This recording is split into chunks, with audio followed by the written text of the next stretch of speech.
welcome to today's On This Day in Tudor History. As you probably know by now, I'm Claire Ridgway. I'm author of several history books, and I also run the Tudor Society and Anne Boleyn Files websites. I have to say sorry for my funny sounding voice, but I'm absolutely full of cold. So if I stumble over my words, that's why. Anyway, today I'm here to wish you a very happy New Year. Yes, I haven't gone mad. The cold drugs that I'm taking haven't completely muddled my mind. I'm wishing you a happy New Year. I've totally confused you now, haven't I? I've lost you. But no. Happy New Year, because today is New Year's Day. Let me explain. Today, the 25th of March, is Lady Day, or its other name is the Feast of the Annunciation of the Blessed Virgin. Now, this commemorates the day that the Angel Gabriel appeared to Mary, the Virgin Mary, and gave her the news that she was carrying the Christ child. 25th of March is, of course, 9 months before the 25th of December, Christmas Day, the Nativity, the birth of Jesus Christ. But the 25th of March wasn't just Lady Day, the Feast of the Annunciation of the Blessed Virgin. It was also the start of the new calendar year in Tudor times. Although I know people are going to say to me, but you wished us a Happy New Year on the 1st of January and told us about New Year's gifts and everything being given at the Tudor court. Well, this is where the Tudors just like to confuse us. The Tudor court celebrated New Year's Day on the 1st of January with the Roman tradition of giving and receiving gifts.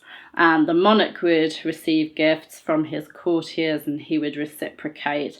So there was the tradition of the New Year gift giving from the Roman tradition, but although this was called New Year and they were New Year's gifts, the actual calendar year did not change. It didn't change until the 25th of March and Lady Day.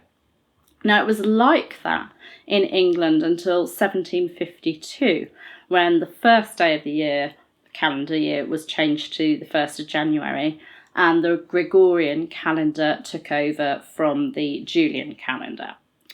Now, those of us who work all the time with Tudor documents and that, those of us who research and write about Tudor history, or anything, in fact, before 1752 and the changes with the calendar, have to bear in mind Lady Day and the start of the new year when we're looking at events that took place in a certain year between the 1st of January and the 24th of March. When I'm reading documents, when I'm looking at tombstones and inscriptions on memorials. For example, Lady Margaret Beaufort, who was of course Henry VII's mother, recorded the birth date of her granddaughter, Mary Tudor, Queen of France, as the 18th of March 1495. And that has caused some confusion because we'd say 1496. But for Margaret Beaufort, her granddaughter was born in 1495 because she was born before Lady Day. So we talk about Mary Tudor being born in 1496 because we correct it and we change the birth date to say that she was born in 1496. There's another example here. Thomas Boleyn's brass memorial records his death as being the 12th of March 1538. Whereas we'd say that he died in March 1539. Lady Jane Grey's execution, if you read the contemporary documents, she's recorded as being executed in 1553, February 1553, which of course is impossible because she then went on to become queen in July 1553. So we'd call it 1554 because she was executed in February, and that was before Lady Day. So Lady Day really does like to keep us researchers sort of on our toes. It's something we have to bear in mind when we're reading contemporary documents. Now, diarist Henry Machyn records that on Lady Day 1555, in the reign of Queen Mary I, there was a special joust put on at Westminster in celebration of the feast day. He writes, "The 15th day of March, the which was Our Lady Day, there was as great jousts as you have seen at the tilt at Westminster.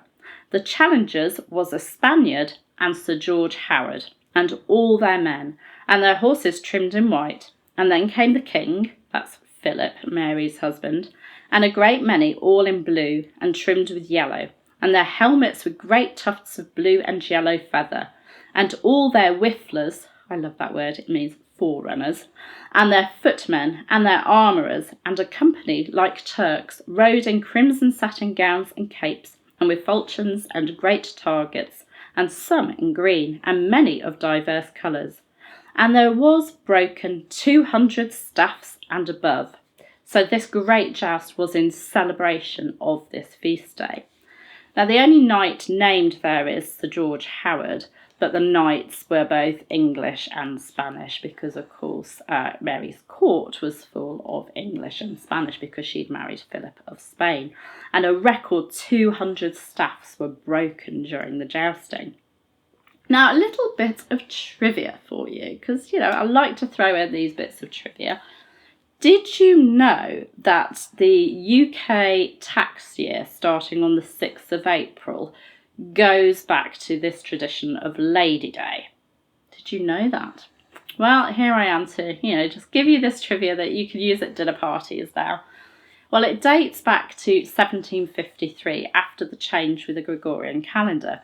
Because in 1753, rents were due on Lady Day, the 25th of March, but it was a Sunday, so the taxes and rents and that were therefore due on the 26th of March, because you didn't want to be charging people on the Sabbath day.